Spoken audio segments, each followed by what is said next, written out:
I love this Bell helmet. This is the Spherical Moto-10 helmet, carbon fiber. What's really cool about this is the nature in which they try to make the helmet shape. So if you imagine helmets from 10 or 15 years ago might have some oblong angles, and I remember the fin that was so popular when Jeremy McGrath wore it. Well, if that hits the ground a certain way, it can cause a lot of friction and cause some sticking on the ground, which could mean that your head is going to create a higher force of impact.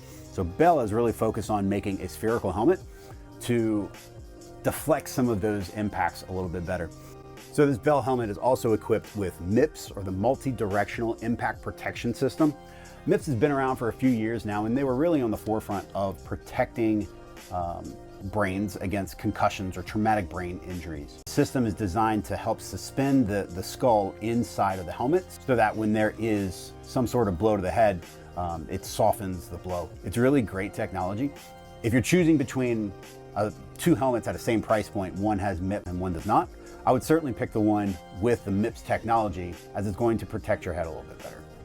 As a medical professional that has worked at the top of the sport, one thing that I really appreciate when I'm assessing a patient is this right here, magnetic cheek pads. So if you imagine if a rider is down and I have to assess their head or their neck, the old cheek straps that are stuck in, that are via a button or whatnot, can be really daunting to get off and downright dangerous, in fact. So Bell has really come up with a phenomenal idea, and they've had these for several years now, where these cheek pads just come off via magnets. So if I'm evaluating a patient that's down like this, I can actually slide my hand in without moving their neck and then take their cheek pads off. That'll give me ample room to support the patient's neck and head. That's a phenomenal invention.